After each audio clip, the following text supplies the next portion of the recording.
Hello, Britt here for the second day of my 13 Cards of Halloween card making series.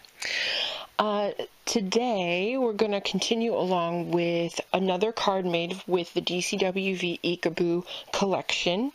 Today we're going to use mostly papers from the 6x6 stack and one paper from the Fall and Halloween matte stack that coordinates back to it. We're also going to be using a lot of Spellbinders dies for this project. The paper that has little ghosts on it, that is paired with the one of the dies from one of the A2 sets that is made for card making. It cuts perfect mats for the A2 size card. The script paper is being cut with the classic circles. And then I am using labels 8 for my focal image and the matting to my focal image. Now, the reason that I am doing all of this cutting and taping and placing the dies on top of all of my papers is that I have pretty much pre-decided and pre-designed my card for the most part, especially when it comes to the die cutting. And since I have a grand caliber, a lot of times what I'll do is I will prepare all of the things that I need to die cut all at one time and just make sure that they all fit on the grand caliber cutting plates together so that I only have to do one pass. Now, as you can see, I do sort of a little bit of a maneuvering to get it all to fit on there, but in the end I knew it was all going to fit on there. So we get it together, we put it on there, and I'm ready to go and pass it through my grand caliber. I don't make you sit through the wobbliness because I have my camera and my die cutting machine sitting on the same table and it gets a little out of focus. So I made one mistake. Well, I made the first mistake when I did not put the dies with the non-cutting surface toward the blue base plate of the grand caliber, and that is a mistake that can be fixed as I just showed you. But if you put those dies face down on the blue mat first, all you have to do is lift up the white cutting mat and you can put the embossing mat and the embossing plate directly on it, and you don't have to move it around or realign them. So presto, we have perfectly cut, perfectly embossed pieces for our card. So I decide that everything is just a little bright for me. I like Halloween cards to have, I like a lot of my paper to have a little bit of an inking on the edge, but this especially was just kind of super bright for me for what I was looking for. And so I went ahead and used my little color box, I forget what those little things are called, like an ink spot kind of, in black, and my inking tool to put a little bit of ink around all of those different pieces. Now, you can't see it as well as you can in the pictures at the end, but there is that sort of reddish orange color in the focal image, and so I decided to go with that as my card base color.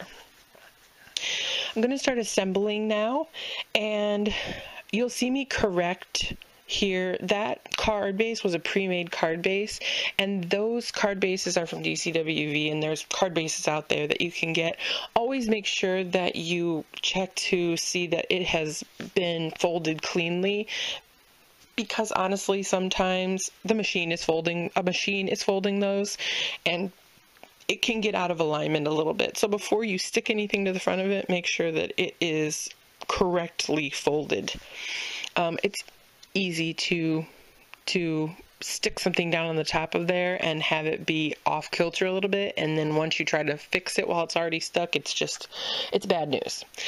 So I'm assembling all the die cut pieces on top of the card mat, And I sort of want it to look like a little scene where there's a haunted house on a little hill, and there's all these happy little ghosties flying all around it.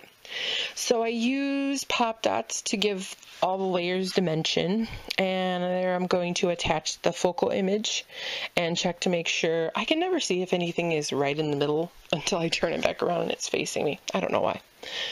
So I'm using a Stickles in one of the orange colors. I have no idea what it is. And I'm just going to outline the big moon shape in that focal image with my Stickles glitter glue there. And then I'm going to take a yellow Hampton Art glitter glue that's from the dollar bins at Michael's and put a little bit of glitter and shine in the windows of the haunted house. If you don't have access to or don't want to spend the money on Stickles, which I love Stickles, who doesn't love Stickles, but if you have access to a Michael's and don't really have access to some of the more specialty stuff, the Hampton Art glitter glue is a really good quality. It's very much like the Stickles, and you can fill in some maybe colors you don't use a lot with those, and then use your Stickles money for blacks and silvers and golds and stuff you would use all the time. So lastly, I'm going to go to the sequence pack from the DCWV Eek-a-boo collection. It's actually fall and Halloween is what the label says. And I'm going to pick out some of the gold stars, and then I flipped through the fall and Halloween matte stack and found a black glitter paper. And I just so happen to have that little star punch from Recollections that fit those gold stars very, very nicely and sort of gave them a black outline when I stacked them up. So I decided that I'm going to make a little embellishment out of these two little star shapes. And so I go to my brad box and pick out 3 tiny little orange brads to go in the middle of each of the star embellishments. Here in a second, I'm going to zoom in so that you can see exactly what I'm doing to get those to line up like that. There I'm showing you the little hole in the middle of the gold stars. And so I need to put a little hole in the middle of all the black stars. So I use that small millimeter punch and go ahead and punch the hole in the middle. Here I show you that I just put them all onto the brad, and then I spread the brad out in the back, and I have a cute little embellishment.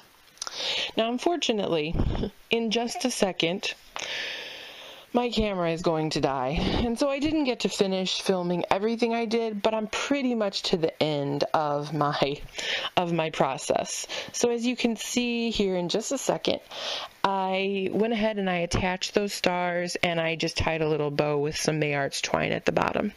I give you a little close-up so you can see the glittery elements, and you didn't miss much, but I'll check my camera next time.